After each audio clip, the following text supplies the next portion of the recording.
ପରଦା ଉଠୁଛି ପରଦା ପଡ଼ୁଛି ପରଦା ପଛରୁ ଇଶାରା ଆସୁଛି ଯବନିକା ସତ ଜୀବନ ଯେ ମିଛ ଏ ଦୁନିଆ ରଙ୍ଗମଞ୍ଚ ରଙ୍ଗମଞ୍ଚ ରଙ୍ଗମଞ୍ଚ ରଙ୍ଗମଞ୍ଚ। नमस्कार दर्शक बंधु, ओडिया भाषार सर्वप्रथम दृश्यभित्तिक साहित्य पत्रिका रंगमंचर तृतीय संख्यार द्वितीय अध्याय को आपण मानकु स्वागत जणाउछि मु शिल्पी सिक्ता। रंगमंच रंगमंच रंगमंच। आद्य संपादकीय मुख्य संपादक श्री हेमेंद्र महापात्र। नमस्कार दर्शक बंधु, रंगमंचर आज जो तृतीय संख्यार द्वितीय अध्याय आमे प्रकाश करने को जाऊँ। यही अवसर रे मु आपण मानक प्रथमे अभिनंदन जनाऊँ और शुभेच्छा जनाऊँ। आगामी दुर्गा पूजा आपण बेस शुभदायक हो। बंधुगण, आम विगत संख्या मानक आपन को विभिन्न प्रकार परीक्षा निरीक्षा कर देखी सारी। आम मध्य गोटे आसी प्रश्न जे आमर चारोटी आलोचना एक संगे प्रकाश पाउथबारु ताहा अनेक समय आपण मानकु हुए तो किछिटा आश्वस्तिकर लागुथबो। सेथिपई आमे एथर चिंता करिछु जे प्रत्येकटी आलोचना गोटिए संख्यार रखिबु एवं सेथिपई चारोटी आलोचना को आमे चारि भाग करिबु। एणिकी प्रत्येक शुक्रवार दिन प्रति मासर शुक्रवार आमे गोटिए लेखा संख्या प्रकाश करिबु। एही संख्यार आमे रखिबु गोटिए आलोचना, गोटिए कविता एवं गोटिए गल्प। स्थल विशेष रे आमे नाटक स्थानित करिबु। अवश्य आमे नाटक धारावाहिक भाव में मध्य बड़ नाटक आमे चारिटी संख्यार एक संगे प्रकाश करिपारू।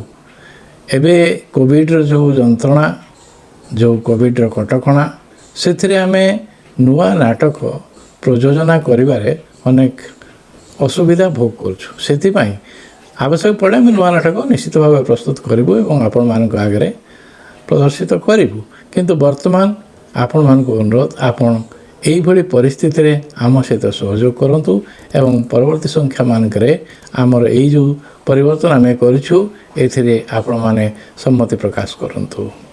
ए संख्यार आम रखीचु सेमिति पारंपरिक स्तर रे काव्यसु नाटकम रम्यम, कहीं से व्यासकवि, कालखंडरे ओडिया नाटक एवं अभिनयर आद्य प्रांत ता सहित गल्पटी रखीचु एवं एतिकिरे संख्याटी को सीमित करिचु। नाटकटे स्थानित करिपारिना। हमर समय आमको कौनसी मते परमिशन दो नाही जे आमे नाटकटे एथिरे स्थानित करिबु। सेतिपई आमे आपन ठारू क्षमा मागि नउछु। धन्यवाद बंधुगण, आम सहित सहयोग करंतु एवं आमर एई पत्रिका ओडिया भाषा साहित्यर निश्चित भाव में किछि विकास करिबारे, किछि प्रसार करिबारे आपण मानकर सहायता कामना करी एठी रहूछु। धन्यवाद। आपण माने आमर एई जो कार्यक्रम को सफल करिया पई आमर चैनल टी को सेमती पूर्वपरि भाव में सब्सक्राइब करंतु, लाइक करंतु एवं शेयर मध्य करंतु। आपण ओडिया साहित्यर समृद्धि सकाशे यार समृद्धि करबा पांचनीय परि मु आपण मन पाखरे निवेदन करूछि। धन्यवाद बंधुगण, एतिकरे रहूछि। रंगमंच रंगमंच रंगमंच। एथर आसंतु देखिबा आमर नियमित स्तंभ काव्यसु नाटकम रम्यम रे विशिष्ट नाट्यकर्मी श्री सुबोध पट्टनायक। नमस्कार। रंगमंच परी एक दृश्य काव्य ढंगर गोटे पत्रिकाटे बालेश्वर हेमेंद्र भाई जहाँ विचार करते अनेक वर्ष तले ताहा आज पुणी अर्थरे पुनरुद्धार कर इच्छा समस्त भितर संपर्क बढ़ू, ज्ञानर आचरण विचरण हो, दर्शक माने केमती नाटक को फेरंतु बा नाटक को आसंतु बेसी आकृष्ट हुंतु। एमती केते गोटे लक्ष्य नहीं ये जो କାମଟି କରାଯାଉଛି। ଏହା ଏକ ବହୁତ ଉପାଦେୟ କାମ। ଜଣେ ସମ୍ପୂର୍ଣ୍ଣ ସମୟଦାତା ନାଟ୍ୟକର୍ମୀ ହିସାବରେ ମୁଁ ଏଥିରେ ମୁଁ ବେଶୀ ଖୁସି, ସତେ ଯେମିତି ମୋ ରାଜ୍ୟକୁ କେହି ଜଣେ ସାହାଯ୍ୟ କରୁଛନ୍ତି ସେଇ ପ୍ରକାର ଢଙ୍ଗର କଥା, ଏବଂ ମୁଁ ସେଥିରେ ଗୋଟେ ଭାଗ ନେଇପାରୁଛି। ସେଥିପାଇଁ ମୁଁ ହେମେନ୍ଦ୍ର ଭାଇଙ୍କ ପାଖରେ ମୁଁ ଅନେକ ଅନେକ କୃତଜ୍ଞ। ମୁଁ ଏବେ କଥା ଭିତରକୁ ଯିବି। ଆମର ଆଜିର କଥା ଅଛି ଯେ ମୁଁ ସେ ଭିତରେ ଗୋଟେ ବିଭାଗ ରଖାଯାଇଛି କାବ୍ୟେଷୁ ନାଟକ ରମ୍ୟମ୍। ଏ ବାକ୍ୟଟି ପ୍ରକୃତରେ ଗର୍ବ କଲା ଭଳିଆ ଗୋଟେ ବାକ୍ୟ। ଏ ବାକ୍ୟର କଥା ଏଇଥିପାଇଁ ଯେ କାବ୍ୟ ତ ଥିଲା, ଯାହା ଶୁଣାଯାଉଥିଲା, ଦେଖାଯାଉଥିଲା, ଶୁଣିପାରୁଥିଲେ ଆଉ ଲେଖା ହେଇକରି ପଢ଼ି ପାରୁଥିଲେ।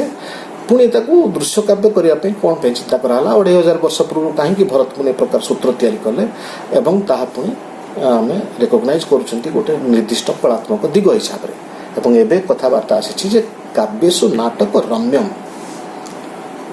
ତେଣୁ ନାଟକ ଯେତେ କାବ୍ୟ ଅଛି ତା ଭିତରେ ଏଇଟା ଭାରି ଗୋଟେ ସୁନ୍ଦର କାବ୍ୟ।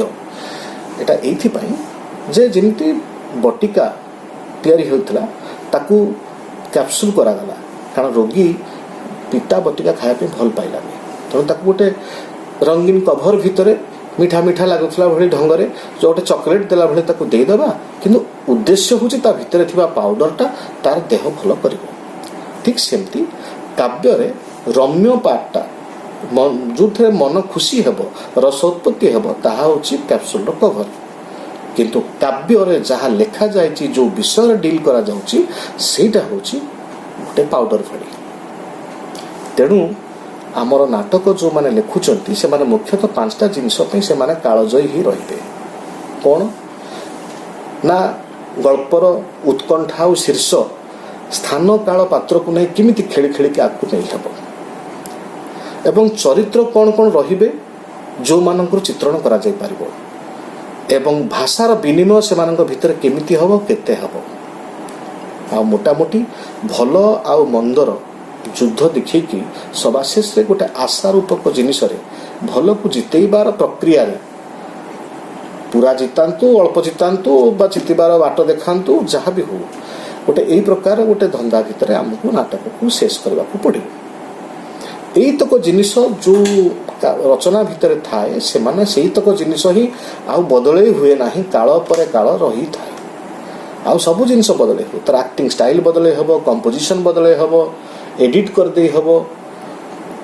କିନ୍ତୁ ଏଡିଟ୍ ମାନେ 2 ଘଣ୍ଟିଆକୁ ଘଣ୍ଟିକିଆ କରିଦେଇ ହେବ, କିନ୍ତୁ ଏଗୁଡ଼ାକ ସବୁ ଯାକ କିଛି ଏପଟ ସେପଟ କରିହେବନି। ତାର ଉତ୍କଣ୍ଠାର ଶୀର୍ଷ ଯେମିତି ଢଙ୍ଗରେ ଯାଇଛି, ତାର ଚରିତ୍ରମାନଙ୍କୁ ଯାହା ଯାହା ଯେମିତି ଯେଉଁ କେଉଁଟାକୁ ଗୌଣ ଚରିତ୍ର କରାଯାଇଛି, କେଉଁଟା ମୁଖ୍ୟ ଚରିତ୍ର କରାଯାଇଛି, ଏବଂ ମୁଖ୍ୟ ଚରିତ୍ରରୁ କେଉଁଟା ସୁଚରିତ୍ର, କେଉଁଟା କୁଚରିତ୍ର, ଏଗୁଡ଼ାକ କିଛି ଏପଟ ସେପଟ କରିହେବ ନାହିଁ। ତେଣୁ ସେଇଗୁଡ଼ିକ ସବୁ କାଳଜୟୀ ରହିବ। ଏ ଦୁନିଆରେ ନାଟକ ଭିତରୁ ସମସ୍ତେ ମରିଯିବେ, କେବଳ ନାଟ୍ୟକାର ବଞ୍ଚି ରହିବ, ସିଏ ହିଁ ଅମର ହେଇକି ରହିବ। ଆଜି ପର୍ଯ୍ୟନ୍ତ ଆମେ ସେକ୍ସପିୟର କ'ଣ ଲେଖିଥିଲା, 2000 ବର୍ଷ ତଳେ ୟୁରୋପିଡିସ୍ କ'ଣ ଲେଖିଥିଲା ଗ୍ରୀକରେ, ଏଗୁଡ଼ାକ ସବୁ ଆମେ ପାଉଛନ୍ତି ତାଙ୍କ ସ୍କ୍ରିପ୍ଟ ଯୋଗୁଁ, ତାଙ୍କ ଲେଖା ଯୋଗୁଁ, ଯାହା ଲିପିବଦ୍ଧ ହେଇକି ପ୍ରମାଣ ରକ୍ଷା କରାଯାଇ ପାରିଛି। ତେଣୁ ସେମାନେ ବଞ୍ଚି ଯାଇଛନ୍ତି, ତାଙ୍କ ନାଁ ବଞ୍ଚିଯାଇଛି। କିନ୍ତୁ ସେମାନେ କେମିତି ଢଙ୍ଗରେ ନାଟକ କରୁଥିଲେ, କେମିତି ଡାଇରେକ୍ସନ୍ ଦେଉଥିଲେ, ଅଭିନେତାଟିଏ କେମିତି ଅଭିନୟ କରୁଥିଲା, ସେଠି ପ୍ରକୃତରେ କେତେବେଳେ ଲାଇଟ୍ ଆସୁଥିଲା, କେତେବେଳେ ଲାଇଟ୍ କଟୁଥିଲା, ଏଗୁଡ଼ାକ କିଛି ଆମେମାନେ ଦେଖିନାହାନ୍ତି, ଜାଣିନାହାନ୍ତି। ସେ ପ୍ରକାର ଦେଖିବା ଲୋକଙ୍କୁ ମଧ୍ୟ ଆମେ ପାଉନାହାନ୍ତି ବା ପାଇବା ନାହିଁ। ତେଣୁ ସେମାନେ ସମସ୍ତେ ମରିଯିବେ, ତେଣୁ କାଳଜୟୀ ରହିବ ନାଟକ। ତେଣୁ କାବ୍ୟ, ତାର ଯେଉଁ କାବ୍ୟ ଦିଗଟି, ନାଟକ ଭିତରେ ଥିବା କାବ୍ୟ ଦିଗଟି ଗୋଟେ ବହୁତ ବଡ଼ ମୁଖ୍ୟ ଦିଗ। ତେବେ ନାଟକଟିଏ କଲେ ଆମେ କେତେବେଳେ ହେଲେ କହୁନା ଯେ ଆଜ୍ଞା ଟିକେ ଶୁଣିବାକୁ ଆସିବେ କିମ୍ବା ଟିକେ ପଢ଼ିବାକୁ ଆସିବେ, ନା, ଆମେ କହୁ ଯେ ଆମେ ନାଟକ କରୁଛନ୍ତି, ଟିକେ ଦେଖିବାକୁ ଆସିବେ। ତେଣୁ ଦେଖିବା ପାଇଁ ମୁଖ୍ୟ କଥା ହେଉଛି ନାଟକ। ତେଣୁ ଏହା ଏକ ଦୃଶ୍ୟ କାବ୍ୟ। ଏ କାବ୍ୟଟା ଖାଲି ସାଦା କାବ୍ୟ ନୁହେଁ। ଏବଂ ଯଦି ଦୃଶ୍ୟ କାବ୍ୟ, ତେବେ ଏତେ ଶୁଣିବା ତ କଥା ବେଶୀ କିଛି ନାହିଁ, ତାହେଲେ ସଂଳାପ ରହିବ କାହିଁକି, ସାହିତ୍ୟ ଗଣା ହେବ କାହିଁକି? ଠିକ୍, ଏଇଟା ଗୋଟେ ଛୋଟିଆ କଥାଟେ, ଗପଟିଏ ଭଳି କଥା ଯେ ଭଗବାନ ଡାକିଲେ 15 ମିନିଟ୍ର ଗୋଟେ ସାକ୍ଷାତକାର ଦେଇପାରିବେ ବୋଲି କହିକିରି, ଏବଂ ସେ ସାକ୍ଷାତ ଭିତରେ ଆପଣ ଯାହା ମାଗିବେ ତାହା ଦେଇପାରିବେ ବୋଲି ଭାବିଲେ। ଆପଣ ଯାଇକି ପହଞ୍ଚିଲେ ତାଙ୍କ ଦ୍ୱାର ମୁହଁରେ, ସେକ୍ରେଟାରୀ କହିଲା, ତାଙ୍କର ପ୍ରାଇଭେଟ୍ ସେକ୍ରେଟାରୀ କହିଲା, ଆଜ୍ଞା ଆପଣଙ୍କୁ 15 ମିନିଟ୍ ଦିଆଯାଇପାରିବନି, 5 ମିନିଟ୍ ଦିଆଯାଇପାରିବ।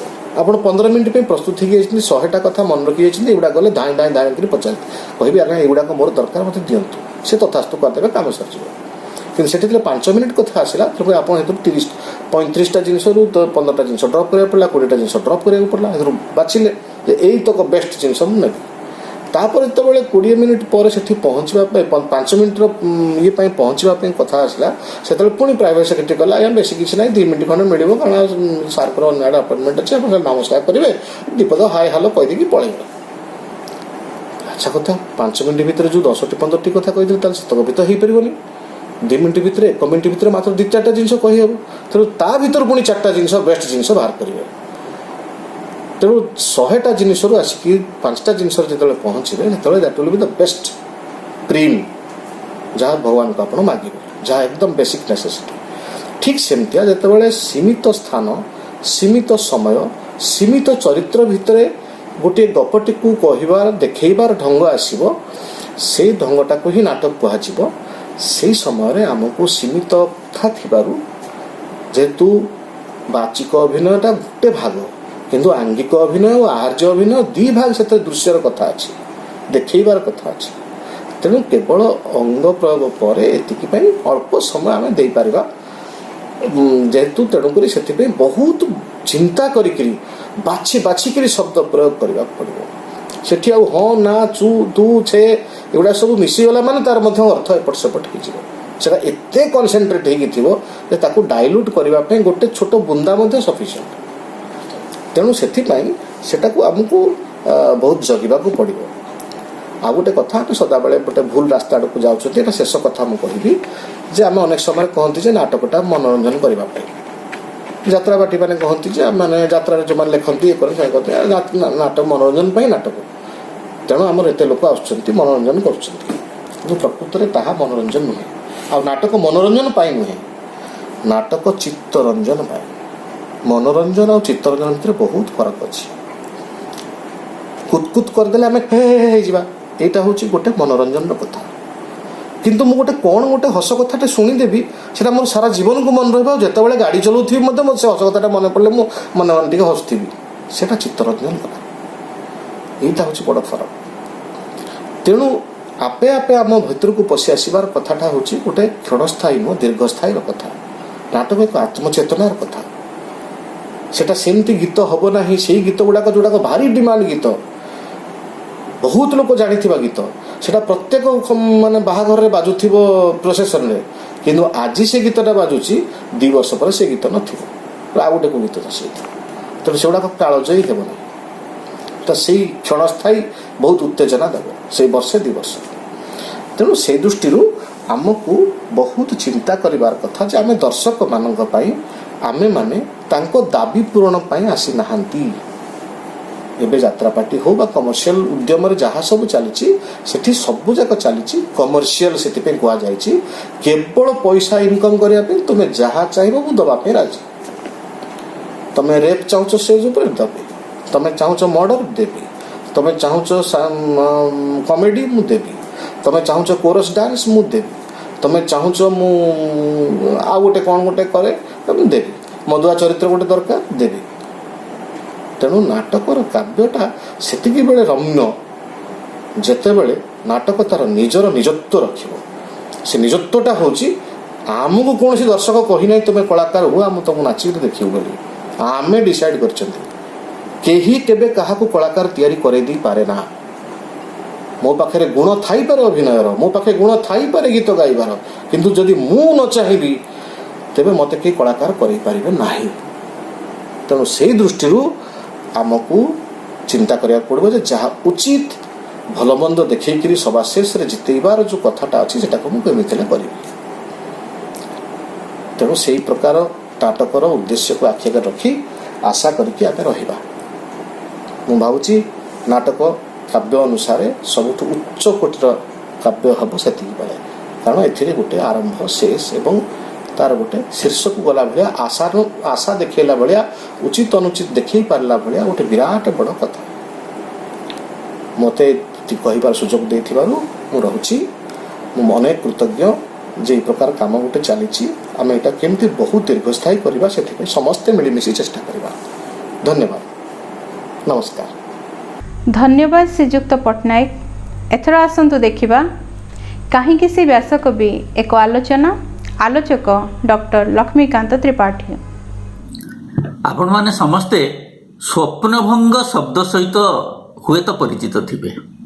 जो माने आधुनिक कविता लिखुचंती, जो माने आधुनिक साहित्य करूचंती, जो माने आधुनिक साहित्यर तर्जमा करूचंती, सेमाने निश्चित भाव में ए स्वप्नभंग शब्द सहित परिचित होइथिबे। ए स्वप्नभंग शब्दर अर्थ है जड़े स्वप्न देखुची से स्वप्नटा मझिरू हठात भांगी जीव। मनीष आज स्वप्न देखुची धनी हब, बड़ बड़ अट्टालिका निर्माण करिब, बड़ मनीषटीए हब, किंतु हेई पारु नाही। मझिरे सेटा भांगी जाउची। बोमा विस्फोरण होची, मनीष चली जाउची। दुर्घटना होची, मनीष चली जाउची। प्राकृतिक विपर्यय आसुची, मनीष चली जाउची। जेते सब स्वप्न देखुची से स्वप्नटा मझिरू भांगी जाउची। आधुनिक साहित्यर गोटे बड़ वैशिष्ट्य है यही मनीषर यही असहायता, यही स्वप्नभंग को लेकिन से तार कवितार गोटे भाव प्रयोग करुच्ची। आपण मैंने आश्चर्य हेबे जे 19विंश शताब्दीर कवि फकीरमोहन सेनापति से मध्य यही स्वप्नभंग कथा को ग्रहण करथिले। तांकर गोटे कविता अच्छी जो कवितार ना है निद गला भांगी। मनीष स्वप्न देखुची, निदरे शुईची, हठात के निदटा भांगी जाउची। तेणु आधुनिक कविता सहित फकीरमोहन कवितार जे कि प्रकार सामंजस्य थिला आपण ए कवितार निश्चित भाव जानीपड़े। मुझे कविताटा पढ़ुची। कवितार ना है निद गला भांगी, लेखक फकीरमोहन सेनापति। आहा आहा आहा मोर निद गला भांगी, नीरवे अंधार घरे शोइथिली निश्चिंतरे, कोमल सुपाती सुख वस्त्र होई लागी, आहा आहा आहा मोर निद गला भांगी। आहा आहा आहा मोर निद गला भांगी, नथिला तो कोलाहल, झंझा वायु वृष्टि जल, सहसा आसिला मेघ वज्र शब्द लगी, आहा आहा आहा मोर निद गला भांगी। आहा आहा आहा मोर निद गला भांगी, बहुथिला सुपवन देखुथिली सुस्वपन, अलस अबस अंग हेउछि भांगी, आहा आहा आहा मोर निद गला भांगी। आहा आहा आहा मोर निद गला भांगी, भांगी गला से स्वपन, भांगी जाऊ ये जीवन, आउ किंपा बंचिथिबी आउ कहा लागी, आहा आहा आहा मोर निद गला भांगी। आपण माने फकीरमोहन करे स्वप्नभंग कविता सुनिले। फकीरमोहन शिशु साहित्य पर मध्य बहुत कविता रचना करिसंती। जेतेबेले फकीरमोहन शिशु साहित्य रचना कले से समय अन्य कौनसी कवि एभली भाव में शिशु साहित्य रचना करनाहांती। तेणु फकीरमोहन शिशु साहित्य मध्य अत्यंत प्रभावशाली रचना तांकर अछि। आज आसंतु शुणिबा फकीरमोहनकर गोटे शिशु कविता हमर प्रतिभामयी किशोरी राराकरंकर मुखर। व्यासकवि फकीरमोहन सेनापति रचित कविता भुआ बिड़ाड़ियो कालिया कुकुर। बाड़ी दुआर रे कालिया कुकुर, पाउस गदा पासरे, चम धुरु धुरु लांज लुड़ु लुड़ु, पड़िछि एक ध्यान रे, दुआर को चाही अनाई बसिछि, ओदा जीभटा को काढ़ी, केते बेले केही ऐठा पत्थर देवता पासे फोपाड़ी। एई समय रे भुआ बिराड़ीटा अइला घरु बाहारी, मन फुलाणारे मियाऊ मियाऊ डाकी थर दुई चारि, खाई पी अच्छा थाकुलु थुकुलु, देहटी निर्मल दिसे, चिकण चाकण मुहटी सुंदर, दिसुछि जाऊँली मिसे। कुकुर उपरे नजर पड़ते बोइला ताकू अनाई, कालिया कुकुर पड़िछु परा तू ऐठा मुठा कपाई, राति जाक भूकी भूकी मरुथाउ, शोइबाकू काहे तोर, शांता को घरे काले पशि जिबे आसी डकाई तो चोर। କେମନ୍ତ ସୁନ୍ଦର ଦିଶୁଛି ମୋ ଦେହ, ଅନାଇ ଦେଖ ତୁ ଥରେ। କାମ ଧନ୍ଦା ନାହିଁ ବାବୁ ପରି ମୁହିଁ ବୁଲୁଥାଏ ଆନନ୍ଦରେ। ଦୁଧ ଭାତ ମାଛ ପେଟେ ପେଟେ ଖାଇ ଚୁଲି ମୁଣ୍ଡେ ଥାଏ ଶୋଇ। ଜାତିରେ କୁକୁର ମୋ ସଙ୍ଗେ ସମାନ ହୋଇପାରିବୁ କି ତୁହି? ଶୁଣି ନ ଶୁଣିଲା ପରି ସେ କୁକୁର ରହିଲା ହୋଇନ ତୁଣି। ଅବଶ୍ୟ ମନକୁ ବାଧିଥିବ ପରା କଠିନ ବଚନ ଶୁଣି। ଦିନେ ସାଆନ୍ତାଣୀ ଚାକରକୁ ଡାକି ବୋଇଲେ, ଆରେ ଗୋପାଳ, ନୀତି ନୀତି ଆସି ଭୁଆ ବିରାଡ଼ିଟା କଲା ତ ଭାରି ଜଞ୍ଜାଳ। ତାହା ଡରେ ଘରେ ମାଛ ଶୁଖୁଆ ତ ଆଉ ରଖି ହେଲା ନାହିଁ। ହାଣ୍ଡି କୁଣ୍ଢାଇ ତ ଗଳାଇ ଖାଇଲା ଥାଏ ଗୋଡ଼କୁ ଅନାଇ। ଆଟିକାରେ ପୁରୀ ଶିକାରେ ଥୋଇଲେ ଦୁଧ ଦହି ଖଜା ମିଠା। ଚିଲା ମାରି ହାଣ୍ଡି ଗଳାଇ ଖାଇଲା ନିଆଁ ଲଗା ବିରାଡ଼ିଟା। ସେଦିନ ତାହାକୁ ଅଖାରେ ପୁରାଇ ହାଟେ ଆସିଥିଲୁ ଛାଡ଼ି। ତହିଁ ଆର ଦିନ ପଳାଇ ଆସିଲ ବାଟ ହୁଣ୍ଡି ସେ ବିରାଡ଼ି। ଆଜିରେ ତୁ ନେଇ ଯେ ରୂପରେ ହେଉ ଦେ ତାହାକୁ ଘଉଡ଼ି। କପାଳିଆ ଶୁଣି ଭାରି ଖପା ହେଲା, ଆଣି ପନାସି ଦୌଡ଼ି। ବାନ୍ଧିଲା ଭୁଆକୁ ଅଣ୍ଟାରେ ବେକରେ, ଘୋଷାଣି ନେଲା ଦାଣ୍ଡରେ। ଗାଁ ପିଲା ଯାକ ଧାଇଁ ଆସି ପୁଣି ପିଟୁଥାନ୍ତି ପାଞ୍ଚଣରେ। ଦାଣ୍ଡେ ଦାଣ୍ଡେ ତାକୁ ଘୋଷାଡ଼ି ଘୋଷାଡ଼ି କରୁଥାନ୍ତି କୁଆ ବୁଆ। ଦାନ୍ତକୁ ନିଫିଡ଼ି ଦରମୁଲା ହୋଇ ପଡ଼ି ରହିଥାଏ ଭୁଆ। କୁକୁରଟି ଆସି ବୋଲେ ହସି ହସି, କି ରେ ବିରାଡ଼ି ଭାଇ, ସାଆନ୍ତାଙ୍କ ଘରେ ମଜା ଲୁଟୁଥିଲୁ ଦୁଧ ଭାତ ମାଛ ଖାଇ। ଚୋରି ଚପାଟିରେ ଆଚ୍ଛା ସୁଖ ଅଛି, ରାତିକେ ହୁଅନ୍ତି ରଜା। ଚୋର ଘର ନୀତି ଆଲୁଅ ନଥାଏ, ଶେଷକୁ ବାହାରେ ମଜା। ଚୋରା ମାଲ ଭାଇ 2 ଦିନ ପାଇଁ, ପଛକୁ ହୁଏ ସେ ସଲ। କତର ଖଟାଇ ଅଇଁଠ ପତର, ସହସ୍ର ଗୁଣରେ ଭଲ। ନମସ୍କାର। ଧନ୍ୟବାଦ ଡକ୍ଟର ତ୍ରିପାଠୀ ଏବଂ ରାରାକୁ ମଧ୍ୟ ଧନ୍ୟବାଦ। ଏଥର ଆମର ପାରମ୍ପରିକ ସ୍ତମ୍ଭରେ ଡକ୍ଟର ନାରାୟଣ ସାହୁ କାଳଖଣ୍ଡରେ ଓଡ଼ିଆ ନାଟକ ରଙ୍ଗମଞ୍ଚର ଏ ଅଧ୍ୟାୟକୁ ଆପଣମାନଙ୍କୁ ସ୍ୱାଗତ। କାଳଖଣ୍ଡରେ ଓଡ଼ିଆ ନାଟକ ଆମେ ପୂର୍ବରୁ ଆଲୋଚନା କରିଥିଲେ 1920ରୁ 1950 ମଧ୍ୟରେ ରଚିତ ହୋଇଥିବା ନାଟକ ସମ୍ପର୍କରେ ଏବଂ ଏହି ସମୟର ରଙ୍ଗମଞ୍ଚ ଉପରେ। ଏହି ସମୟର ପ୍ରମୁଖ ରଥୀ ଥିଲେ ଅଶ୍ୱିନୀ କୁମାର ଘୋଷ ଏବଂ କାଳୀଚରଣ ପଟ୍ଟନାୟକ। ଏ 2 ଜଣଙ୍କ ସମ୍ପର୍କରେ ଆମେ ଆଲୋଚନା କରିଛେ। ତା ଛଡ଼ା ଆଉ 3 ଜଣ ମହାରଥୀ ଏହି ସମୟ ଭିତରେ ଅବତୀର୍ଣ୍ଣ ହୋଇଛନ୍ତି। ସେ ହେଉଛନ୍ତି ରାମଚନ୍ଦ୍ର ମିଶ୍ର, ଗୋପାଳ ଛୋଟରାୟ ଏବଂ ଭଞ୍ଜକିଶୋର ପଟ୍ଟନାୟକ। କିନ୍ତୁ ଏହି 3 ମହାରଥୀ 1950 ପରେ ପରେ ସିଦ୍ଧି ଲାଭ କରିଛନ୍ତି। ଏହି ସମୟରେ ଆମେ ଦେଖିବା କେତୋଟି ରଙ୍ଗମଞ୍ଚର ଅବସ୍ଥା କ'ଣ ଥିଲା। ପୂର୍ବରୁ ମଧ୍ୟ ଏ ବିଷୟରେ ଆମେ ଆଲୋଚନା କରିସାରିଛେ। ଏହି ସମୟରେ ପ୍ରମୁଖ ରଙ୍ଗମଞ୍ଚ ହିସାବରେ ଆସୁଛି ରାଧାକୃଷ୍ଣ ଥିଏଟର୍ସ ବା ବଳଙ୍ଗା ଥିଏଟର୍ସ ବା ବନମାଳୀ ଥିଏଟର୍ସ ଏବଂ ଦ୍ୱିତୀୟଟି ଆସୁଛି ଓଡ଼ିଶା ଥିଏଟର୍ସ ଯାହା କାଳୀବାବୁଙ୍କ ଦ୍ୱାରା ପ୍ରତିଷ୍ଠିତ। ତୃତୀୟଟି ଆସୁଛି ଅନ୍ନପୂର୍ଣ୍ଣା ଥିଏଟର୍ସ ବି ଗ୍ରୁପ୍ ଏବଂ ତାପରେ ପରେ ଆସୁଛି ଆଉ ଗୋଟିଏ ରଙ୍ଗମଞ୍ଚ ଭାରତୀ ଥିଏଟର ଯେଉଁଟା 1942ରେ ସ୍ଥାପିତ ହୋଇଥିଲା। ଅଳ୍ପ ସମୟ ମଧ୍ୟରେ ତାହା ଚାଲିଗଲା। ଏବଂ ଆଉ ଗୋଟିଏ ଥିଏଟର୍ସ ଆସୁଛି, ସେ ହେଉଛି ନ୍ୟୁ ଓଡ଼ିଶା ଥିଏଟର୍ସ ବାରିପଦାର, ଯାହା 1944 ମସିହାରେ ସ୍ଥାପିତ ହୋଇଥିଲା ଏବଂ କିଛି କାଳ ପରେ ତାହା ମଧ୍ୟ ବିଲୟ ଭଜିଲା। ଏବଂ ତା ପରବର୍ତ୍ତୀ ଥିଏଟରଟି ହେଉଛି ଜଗନ୍ନାଥ ଥିଏଟର ପୁରୀରେ ଆରମ୍ଭ ହୋଇଥିଲା 1946 ମଧ୍ୟରେ, ତାହା ମଧ୍ୟ ବିଲୟ ଭଜିଲା। ଏହିଭଳି ଭାବରେ 1920ରୁ 1950 ଭିତରେ ସାରା ଓଡ଼ିଶାରେ ଛୋଟ ବଡ଼ ଅନେକ ଥିଏଟର୍ସ ଗଢ଼ି ଉଠିଛି। ତେବେ ପ୍ରତିଷ୍ଠିତ ହୋଇଛି Balanga theatres, Odisha theatres, Annapurna theatres. ବର୍ତ୍ତମାନ ଆମେ ଆସିବା ଆଲୋଚନା ଉପରକୁ। ନାଟ୍ୟକାର ପ୍ରମୁଖ ନାଟ୍ୟକାର କାଳୀଚରଣ ପଟ୍ଟନାୟକ ଏବଂ ଅଶ୍ୱିନୀ ଘୋଷଙ୍କୁ ଛାଡ଼ିଦେଲେ ଏହି ସମୟ ଭିତରେ ଅନେକ ନାଟ୍ୟକାର ଆସିଛନ୍ତି। ତେବେ ପ୍ରମୁଖ ବ୍ୟକ୍ତିତ୍ୱ ହିସାବରେ ଆମେ ଆଣିବା ଯେ କୃପାସିନ୍ଧୁ ପଟ୍ଟଦେବ। ସେ ଲେଖିଛନ୍ତି ମହୁରୀ ରାଜ୍ୟର ପତନ ଉପରେ ମହୁରୀ ପତ୍ତନ ବୋଲି ନାଟକ ଏବଂ ଏ ସମୟର ଆଉ ଜଣେ ପ୍ରସିଦ୍ଧ ନାଟ୍ୟକାର ହେଉଛନ୍ତି ଭାଗୀରଥୀ ମହାପାତ୍ର। ସେ ମଧ୍ୟ ଲେଖିଛନ୍ତି ସୀତା ବନବାସ, ଭକ୍ତମଣି, ପ୍ରଭାସ ମିଳନ, ଗୟାସୁର। ଏ ସବୁଯାକ ହେଉଛି ପୌରାଣିକ ନାଟକ। ଏହି ସମୟରେ ଜଣେ ପ୍ରସିଦ୍ଧ ନାଟ୍ୟକାର ହେଉଛନ୍ତି କାନ୍ତକବି ଲକ୍ଷ୍ମୀକାନ୍ତ ମହାପାତ୍ର। ସେ ଲେଖିଛନ୍ତି ଚନ୍ଦ୍ରହାସ, କର୍ଣ୍ଣ, ଲକ୍ଷ୍ମୀ ଚଣ୍ଡାଳୁଣୀ, କଳାପାହାଡ଼, ଭବିଷ୍ୟତ ଭାରତ।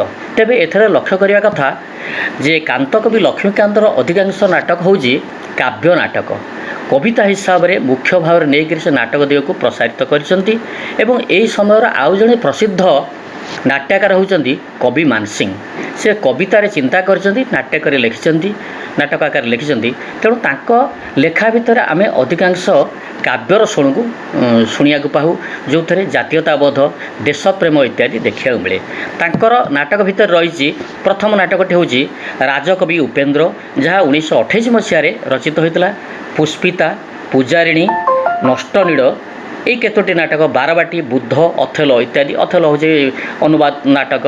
तेबे श्रेष्ठ नाटक हिसाब से आम नवा नष्टनीड़, जो थे से जे कालीचरण अश्विनी घोष सामाजिक नाटक, किंतु बहु पूर्वर जे मानसिंह रचना कर सारी नष्टनीड़, जो थे गोटे प्रस्तावरा अंश खंजा जाइथिला। एवं खाली सेतिक नुहे, अश्विनी कुमार घोष एवं कालीचरण पट्टनायक जे साक्षी गोपाल उपरे लेखिबा पूर्वर पूजारुणी लिखि सारी मानसिंह एवं 1932 मसीह। तेणु से दृष्टि मानसिंहर प्राप्य यथेष्ट रही। एवं यही समय भितर आउ जड़े प्रसिद्ध नाट्यकार आसुच्चंदी बालकृष्ण कर, तांकर होची चंद्रगुप्त एवं शिवदास। यही चंद्रगुप्त नाटकटी उपरे दुईटी नाटकर प्रभाव देखिबा बंगलार डीएल राय बा द्विजेंद्रलाल राय, द्वितीय जनक होउचंदी जयशंकर प्रसाद। यही दुई जनकर नाटकर गोटे हिंदी नाटक, गोटे बंगला नाटकर प्रभाव मध्य रही। ता छड़ा गोटे काल्पनिक नाटक से लिखिं शिवदास, जो थे शेक्सपियर किंग लियर एक प्रकार अनुसरण बा अनुवाद कहले अत्युक्ति हेब नाही। या छड़ा अभिराम सिंह बोली एक नाटक लिखिं षढ़ई कलार राजकुमार विजय प्रताप सिंह। षढ़ई कलार राजा अभिराम सिंहर एक रकम जीवनी कहले यह अत्युक्ति हेब नाही। यही समय हरिहर मिश्र अन्य जड़े नाट्यकार, से मध्य विधवा विवाह बा समाज संस्कार को नहीं लिखिं नाटक आशीर्वाद। यही समय भितर केशव चंद्र मिश्र लिखिं केशव चंद्र शोभना। रामारंजन महांती मध्य लिखिं केतोटी ऐतिहासिक नाटक, गौड़ विजेता, विक्रम राय। ये जो गौड़ विजेता हूँ प्रतापरुद्रंकर कहानी उपरे आधारित एवं विक्रम राय उपरे आमे देखुछु कौन ना भारत छाड़ आंदोलन बा गांधीवादर स्वर ए नाटक आमको शुणा मिले।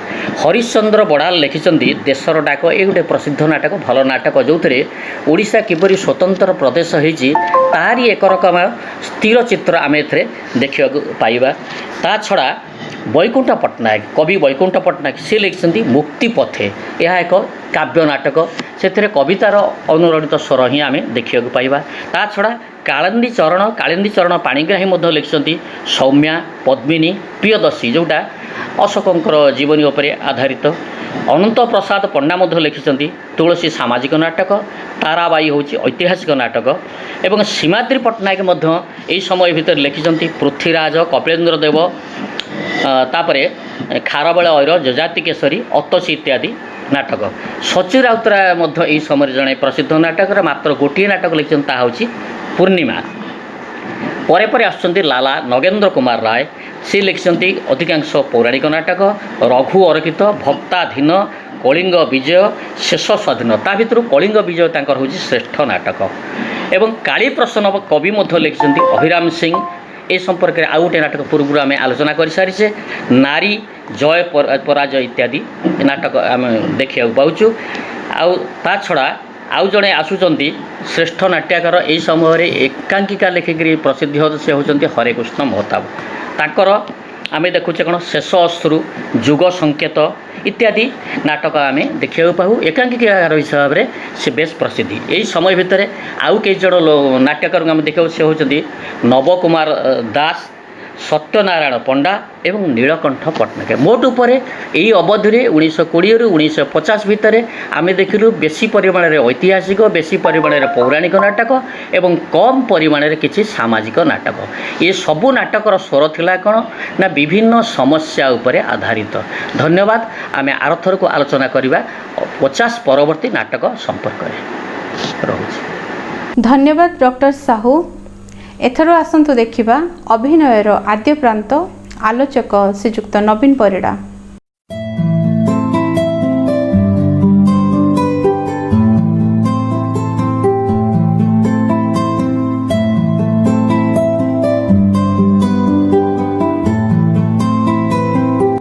नमस्कार, जय गुरु।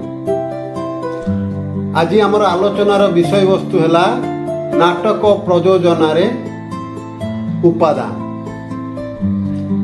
ପ୍ରଯୋଜନାର ଉପାଦାନ ହେଲା 6ଟି, ଯଥା ପାଣ୍ଡୁଲିପି ବା ନାଟକ, ଦ୍ୱିତୀୟରେ ନିର୍ଦ୍ଦେଶକ, ତୃତୀୟରେ ମଞ୍ଚ, ଚତୁର୍ଥରେ ମଞ୍ଚର କୌଶଳ, ପଞ୍ଚମରେ ଅଭିନେତା ଅଭିନେତ୍ରୀ ଏବଂ ଷଷ୍ଠରେ ଦର୍ଶକ। ଆଜି ଆମେ ନାଟକର ପାଣ୍ଡୁଲିପି ବା ନାଟ୍ୟ ସାହିତ୍ୟ ସମ୍ପର୍କରେ ଆଲୋଚନା କରିବା। ନାଟକର ପ୍ରଯୋଜନା ଭଳି ନାଟକର ପାଣ୍ଡୁଲିପିରେ ମଧ୍ୟ 6ଟି ଉପାଦାନ ଅଛି, ଯଥା କାହାଣୀ ବା ପ୍ଲଟ୍, ଚରିତ୍ର କ୍ୟାରେକ୍ଟର, ସଂଳାପ ଡିକ୍ସନ, ଦ୍ୱନ୍ଦ୍ୱ କନଫ୍ଲିକ୍ଟ, ଦୃଶ୍ୟ ସ୍ପେକ୍ଟେକଲ ଏବଂ ସଙ୍ଗୀତ ମେଲୋଡି। ନାଟକର ପ୍ରଥମ ଏବଂ ପ୍ରଧାନ ଉପାଦାନ ହେଲା ନାଟକର କାହାଣୀ।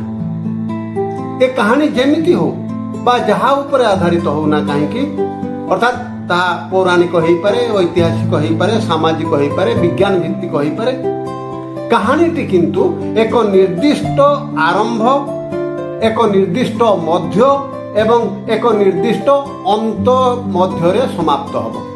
ଅର୍ଥାତ୍ କହିବାକୁ ଗଲେ କାହାଣୀଟି ପଞ୍ଚସନ୍ଧି ବା 5 ଫୋଲ୍ଡ ପାଥ୍ ଦେଇକି ଗତି କଲେ ଭଲ, ଯଥା ମୁଖ, ପ୍ରତିମୁଖ, ଗର୍ଭ, ବିମର୍ଶ, ନିର୍ବହନ ବା introduction, rising action, climax, falling action and catastrophe. ନାଟକ ଟ୍ରେଜେଡି ହେଇଥିଲେ ସେଥିରେ ଆମୂଳଚୂଳ ଗୋଟିଏ କାହାଣୀ ରହିବା ଉଚିତ। ନାଟକର ସେଇ କାହାଣୀରେ, ଟ୍ରେଜେଡିର ସେଇ କାହାଣୀରେ ଉପକାହାଣୀ ରହିବା ଉଚିତ ନୁହଁ। କାହାଣୀଟି ଗୋଟିଏ ନିର୍ଦ୍ଦିଷ୍ଟ ସମସ୍ୟା ଆଉ ତାର ପରିଣତି ଉପରେ ପର୍ଯ୍ୟବେସିତ ହେବ। କାହାଣୀଟି ସ୍ୱଳ୍ପ ସୀମା ଭିତରେ ଆବଦ୍ଧ ରହିବ। କାହାଣୀର ସ୍ଥାନ, କାଳ, ପାତ୍ରର ଗୋଟିଏ ଆକ୍ସନ ଦେଇ କଣ୍ଟିନ୍ୟୁ କରିବ, ଅର୍ଥାତ୍ ଟ୍ରେଜେଡି ଭିତରେ ଆଉ କମେଡି ସିନ୍ ଆସିବ ନାହିଁ। ତାହେଲେ କାହାଣୀର ଗତି ତୀବ୍ର ହେବ, ଉତ୍କଣ୍ଠାର ମଧ୍ୟ ପ୍ରଖରତା ରହିବ। ଏଥର ଆସିବା ଦ୍ୱିତୀୟ ଉପାଦାନ, ଚରିତ୍ର। ନାଟକରେ ବର୍ଣ୍ଣିତ କାହାଣୀରେ ଥିବା ଅତି ଆବଶ୍ୟକ ଏବଂ ଗୁରୁତ୍ୱ ବହନ କରୁଥିବା ଚରିତ୍ରମାନଙ୍କୁ ହିଁ ନେବାକୁ ପଡ଼ିବ, ଚୟନ କରିବାକୁ ପଡ଼ିବ। ଅନାବଶ୍ୟକ ଚରିତ୍ର ଓ ଅତ୍ୟଧିକ ଚରିତ୍ରକୁ ନ ଆଣି ଯେତେ କମ୍ ସଂଖ୍ୟକ ଚରିତ୍ରକୁ ଆଣିପାରିଲେ ଭଲ। କାରଣ ନାଟକରେ ପ୍ରତ୍ୟେକ ଚରିତ୍ରମାନଙ୍କୁ ଆଣିବାର ଯଥାର୍ଥତା ବି ଦେଖେଇବାକୁ ପଡ଼ିବ। ନାଟକର ଚରିତ୍ରମାନଙ୍କୁ ଚରିତ୍ର ଚିତ୍ରଣର ବିବିଧତା ଦେଇ ଗଢ଼ିବାକୁ ପଡ଼ିବ। ଏକାଧିକ ଚରିତ୍ରକୁ ଗୋଟିଏ ପ୍ରକାର ଚରିତ୍ର ଭଳି କଲେ ହେବ ନାହିଁ। ଚରିତ୍ର ଗୁଡ଼ିକ ଆମର ବହୁ ପରିଚିତ ହେଇଥିଲେ ମଧ୍ୟ, ଅର୍ଥାତ୍ ପୌରାଣିକ ଐତିହାସିକ ଚରିତ୍ର ହେଇଥିଲେ ମଧ୍ୟ, ସେ ଚରିତ୍ର ସହିତ ଥିବା କନଭେନସନ ବା ପ୍ରଥା ଏବଂ ତାର ପରିଣତି ତାକୁ ସ୍ଥିର ରଖି ଚରିତ୍ର ଚିତ୍ରଣରେ ଯଥେଷ୍ଟ ନୂତନତ୍ୱ ସୃଷ୍ଟି କରିବାକୁ ପଡ଼ିବ। ଯେମିତି ତାର କଥାବାର୍ତ୍ତା, ବ୍ୟବହାର, ଢଙ୍ଗ ଢାଙ୍ଗ, ଚାଲିଚଳନ ଇତ୍ୟାଦି ଇତ୍ୟାଦି। ଚରିତ୍ରମାନଙ୍କ ଭିତରେ ଥିବା ଦୋଷ, ଗୁଣ, ଭଲ ମନ୍ଦ ସେମାନଙ୍କୁ ମଧ୍ୟ ମାନବୀୟ ଭାବେ ବିଶ୍ୱାସଯୋଗ୍ୟ କରି ଗଢ଼ି ତୋଳିବାକୁ ହେବ। କେବଳ ଭଲ ଗୁଣରେ ବା କେବଳ ଖରାପ ଗୁଣରେ କୌଣସି ଚରିତ୍ରକୁ ଚିତ୍ରିତ କରିବା ଉଚିତ ନୁହଁ। ଚରିତ୍ର ଗୁଡ଼ିକ ଦର୍ଶକଙ୍କର ବିଶ୍ୱାସଯୋଗ୍ୟ ଭାବେ ଚିତ୍ରିତ କରିବାକୁ ପଡ଼ିବ। ଅବାନ୍ତର ବା ଅବାସ୍ତବ ଭାବେ କୌଣସି ଚରିତ୍ରକୁ ଚିତ୍ରଣ କରିବା ଆଦୌ ଉଚିତ ନୁହଁ। ସାମାଜିକ ନାଟକରେ ଚରିତ୍ରର ଦୁଃଖ, ଅଧପତନ, ଦୁର୍ଦିନ ବା ତାର ମୃତ୍ୟୁ କେବଳ ସେମାନଙ୍କ ନିଜ ଭୁଲ ପାଇଁ, ନିଜ କର୍ମର ଭୁଲ ପାଇଁ ହିଁ ସଂଗଠିତ ହେବ, ଭାଗ୍ୟ ବା ଈଶ୍ୱରଙ୍କ ଇଚ୍ଛାରୁ ନୁହେଁ। ସଂଳାପ ବିଷୟରେ ଆଲୋଚନା କରିବା। ଚରିତ୍ରର ସଂଳାପ ଲେଖିବା ସମୟରେ ନାଟ୍ୟକାରଙ୍କୁ କାହାଣୀର ସ୍ୱରୂପକୁ ଲକ୍ଷ୍ୟ କରି ସଂଳାପ ଲେଖିବା ପ୍ରୟୋଜନ।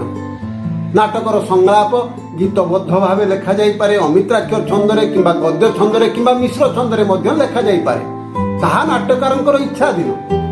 କିନ୍ତୁ ଆମେ ଜାଣୁ ଯେ ନାଟକର ସଂଳାପକୁ ସାଧାରଣତଃ ପୌରାଣିକ ବା ଐତିହାସିକ ନାଟକ ହେଇଥିଲେ ପଦ୍ୟ ଛନ୍ଦ ବା ଅମିତ୍ରାକ୍ଷର ଛନ୍ଦରେ ପ୍ରାୟ ଲେଖାଯାଇଥାଏ। ମାତ୍ର ସାମାଜିକ ନାଟକର ସଂଳାପକୁ ଆମେ ଗଦ୍ୟ ଛନ୍ଦରେ ଲେଖିବାକୁ ପ୍ରୟାସ କରିଥାଉ। ସଂଳାପର ଭାଷା କାହାଣୀର ପୃଷ୍ଠଭୂମିକୁ ଆଧାର କରି ଲେଖାଯିବା ଦରକାର। ଅର୍ଥାତ୍ ଚରିତ୍ର ଗୁଡ଼ିକ ଅତ୍ୟାଧୁନିକ ଯଦି ହେଇଥିବେ ତାହେଲେ ସେଗୁଡ଼ିକର ଭାଷା, ଶବ୍ଦ, ବାକ୍ୟ ଟିକେ ବିଦଗ୍ଧ ଏବଂ ସଂସ୍କୃତ ହେବା ଦରକାର। ଆଉ କାହାଣୀର ଚରିତ୍ରମାନେ ଯଦି ଗ୍ରାମୀଣ ହେଇଥିବେ, ଅର୍ଦ୍ଧଶିକ୍ଷିତ ହେଇଥିବେ ବା ଅଶିକ୍ଷିତ ହେଇଥିବେ ତାହେଲେ ଭାଷାଟା ସରଳ ହେବ, ପ୍ରାକୃତ ହେବ ଏବଂ ଲୋକଧର୍ମୀ ହେଲେ ଭଲ ହେବ। ମୋଟାମୋଟି ଭାବେ ଚରିତ୍ରର ସଂଳାପ ବା ଭାଷା ଚରିତ୍ରାନୁଯାୟୀ ହେବା ଏକାନ୍ତ ଆବଶ୍ୟକ। ପୁଣି ତାହା ଲୋକଧର୍ମୀ ହଉ ବା ବିଦଗ୍ଧ ଧର୍ମୀ ହଉ, ସବୁ କ୍ଷେତ୍ରରେ ସଂଳାପ ଓ ଭାଷାରେ ବକ୍ରୋକ୍ତି ସହିତ ଉପମା ଆଦିର ପ୍ରୟୋଗ କରାଯିବା ଦରକାର। କାରଣ ସମସ୍ତେ କହିଛନ୍ତି ଯେ ବକ୍ରୋକ୍ତି ହେଉଛି କାବ୍ୟ ପ୍ରାଣ। ଉପମା ନଥିଲେ ଭାବର ମାଧୁର୍ଯ୍ୟ ମିଳେ ନାହିଁ। ତା ଛଡ଼ା ପ୍ରୟୋଜନ ଦେଖି ନିଜ ଅଞ୍ଚଳରେ ପ୍ରୟୋଗ ହେଉଥିବା ବିଭିନ୍ନ ଉକ୍ତି, କଥନୀ, ଛନ୍ଦ, ରୂଢ଼ି, ଢଗ ଏସବୁ ଆଦି ଜନଆଦୃତ ଭାଷା ଓ ଉକ୍ତିର ବ୍ୟବହାର କରିପାରିଲେ ତାହା ସୁନ୍ଦର ହେବ।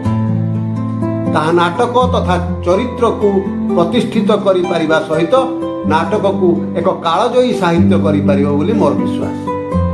ମୋଟାମୋଟି ଚରିତ୍ରର ସଂଳାପରେ ଅଳଙ୍କାର ଏବଂ ଭାବ ଗୁଡ଼ିକ ହେବ ଏମିତି ଯେମିତି ଆମେ ଗାଁରେ କହୁ ପିଠା ଭିତରେ ପୁର ଅଛି ଖାଇପାରିଲେ ହେଲା। ଆଉ ତା କଥା ଗୁଡ଼ାକ ହେବେ ଏମିତି ଯେ କଥା ଭିତରେ ନଥା ଥିଲା ଭଳି, ଯାହା ପ୍ରକୃତରେ ଫୁଲମାଳର ସୂତା ଭଳି କୋଉଠି ଟିକେ ଦେଖାଯିବ, କୋଉଠି ଦେଖାଯିବନି, ଅଦୃଶ୍ୟ ରହିବ। ଏହି ଦୃଶ୍ୟ ଆଉ ଅଦୃଶ୍ୟ ଭିତରେ ଖେଳ ଚାଲିବ। କେଉଁଠି ତାହା ଆମ ଆଖି ଆଗରେ ଦେଖାଯିବ ତ କୋଉଠି ତାହା ଅନ୍ତଃସ୍ୱର ହେଇ ରହିବ ଏବଂ ତାହା ହିଁ ତାର ସୌନ୍ଦର୍ଯ୍ୟ। ଏଥର ଆସିବା ଦ୍ୱନ୍ଦ୍ୱ। ନାଟକରେ ବହିର୍ଦ୍ୱନ୍ଦ୍ୱ ଅପେକ୍ଷା ଚରିତ୍ରମାନଙ୍କ ଭିତରେ ଅନ୍ତର୍ଦ୍ୱନ୍ଦ୍ୱର ପ୍ରାଧାନ୍ୟ ରହିବା ଉଚିତ। ମୁଖ୍ୟ ଚରିତ୍ରମାନଙ୍କ ଭିତରେ ନିଜର ମନ ଆଉ ବିବେକ ଭିତରେ ଥିବା ଦ୍ୱନ୍ଦ୍ୱ, ମାନସିକ ସଂଘାତ ଯେ ଅତ୍ୟଧିକ ଭାବେ ଉଜାଗର କରିପାରିବାର ପ୍ରୟାସ କରିବା ଆବଶ୍ୟକ। କାରଣ ନାଟକରେ ଚରିତ୍ରମାନଙ୍କର ଅତ୍ୟଧିକ ବହିର୍ଦ୍ୱନ୍ଦ୍ୱ ତାକୁ ମେଲୋଡ୍ରାମାଟିକ୍ କରିବ ଏବଂ ତାକୁ ଯଦି ଆମେ ଅନ୍ତର୍ଦ୍ୱନ୍ଦ୍ୱକୁ ଟିକିଏ କମ୍ କରି ବହିର୍ଦ୍ୱନ୍ଦ୍ୱକୁ ଟିକିଏ କମ୍ କରି ଅନ୍ତର୍ଦ୍ୱନ୍ଦ୍ୱ ଆଉ ମନ ଭିତରେ ସଂଘାତଟାକୁ ଯଦି ଅଧିକ ପ୍ରାଣବନ୍ତ କରିବୁ ତାହେଲେ ନାଟକ ସହିତ ଚରିତ୍ରମାନେ ମଧ୍ୟ ପ୍ରାଣବନ୍ତ ହେବେ ଏବଂ ଏକ ସଫଳ ଟ୍ରେଜେଡିରେ ତାହା ପରିଣତ ହୋଇପାରିବ। ଦୃଶ୍ୟସଜ୍ଜା। ଦୃଶ୍ୟସଜ୍ଜା ଯେତେ ସମ୍ଭବ ସୀମିତ କରି ରଖିବା ଆବଶ୍ୟକ। ଟ୍ରେଜେଡିର ଗୋଟିଏ ସ୍ଥାନର ଦୃଶ୍ୟ ରଚନା କରିପାରିଲେ ଭଲ। ଟ୍ରେଜେଡି ନାଟକରେ ବହୁ ଦୃଶ୍ୟ ନ କରି ଯେତେ କମ୍ ଦୃଶ୍ୟ ହେବ, ଗୋଟିଏ ଦୃଶ୍ୟରେ ଯଦି ସବୁ ଘଟଣା ଘଟିପାରିବ ତାହେଲେ ଆହୁରି ଭଲ। ନାଟକରେ ସ୍ଥାନ କାଳ ବଢ଼ିଲେ ଚରିତ୍ର ବଢ଼ିବାର ସମ୍ଭାବନା ଅଛି। ତେଣୁ ପ୍ରତ୍ୟେକ ଚରିତ୍ରମାନଙ୍କୁ ବା ମୁଖ୍ୟ ଚରିତ୍ରମାନଙ୍କୁ ତାଙ୍କର ଚରିତ୍ର ଚିତ୍ରଣ କରି ଗଢ଼ି ତୋଳିବାରେ ତାର ଗଭୀରତା ସୃଷ୍ଟି ହୋଇପାରିବ ନାହିଁ। ତାର ଅନ୍ତର୍ଦ୍ୱନ୍ଦ୍ୱ ଆଉ ସୃଷ୍ଟି କରିବାକୁ ଜାଗା ମିଳିବନି, ନାଟ୍ୟକାରଙ୍କୁ ସୁଯୋଗ ମିଳିବ ନାହିଁ। ଫଳରେ ନାଟକରେ ଦର୍ଶକଙ୍କର ଆବେଗ ଉତ୍କଣ୍ଠା ପ୍ରଖର ହୋଇପାରିବ ନାହିଁ। ଚରିତ୍ର ମଧ୍ୟ ଅଧିକ କ୍ରିୟାଶୀଳ ହୋଇପାରିବ ନାହିଁ। ଏଥର ଆସିବା ସଙ୍ଗୀତ। ସଙ୍ଗୀତ କେବଳ ନାଟକର ଦୃଶ୍ୟମାନଙ୍କର ପରିବେଶ ସୃଷ୍ଟିକାରୀ ଏକ ଉପାଦାନ ନୁହେଁ। ସେଥିରେ ନା ରହିବ ନାଟକର ଗତି, ଛନ୍ଦ ଏବଂ ଚରିତ୍ରମାନଙ୍କ ଭିତରେ ପ୍ରତି ମୁହୂର୍ତ୍ତରେ ଉତ୍ପନ୍ନ ହେଉଥିବା ଭାବ ଆଉ ରସର ବିଶ୍ଳେଷଣ କରିବାରେ ସଙ୍ଗୀତ ସାହାଯ୍ୟ କରିବ।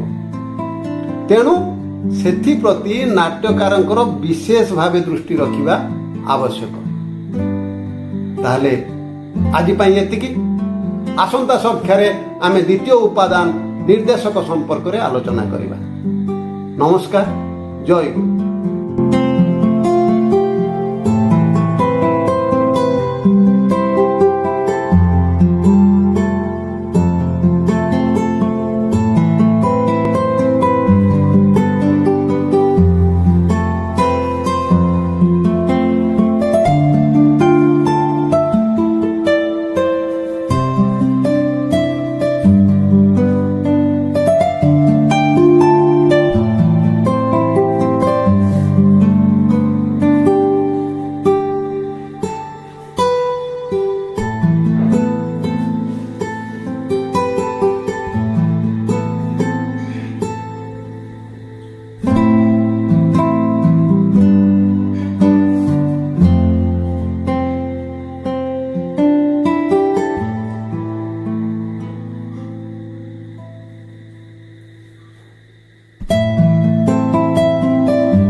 धन्यवाद श्रीजुक्त परिड़ा।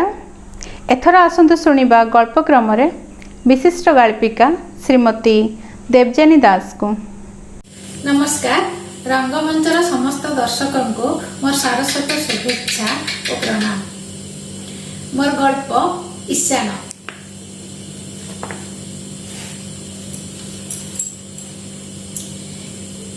ईशान शाढ़ी कहीं बहु बापघर कौन ईशान शाढ़ी देना। ईशान रे नुआ शाढ़ी न रखी बहु केमिति ईशान घरे पाद रखिब। सासु शाढ़ी, माई शाढ़ी, जा शाढ़ी, शशुर पी शाशुर समस्त जोहारी लुगा बहु बापघर आसी, अथच ईशान शाढ़ी कहीं। बहु बुझी पारु नथिला कौन पाई ए मृत्यु गुंजरण। तम बापघर ईशान शाढ़ी देना, ईशान घरे पाद देव केमती? कही जणे कहला। ईशान कौन बहु बुझी पारु नथिला।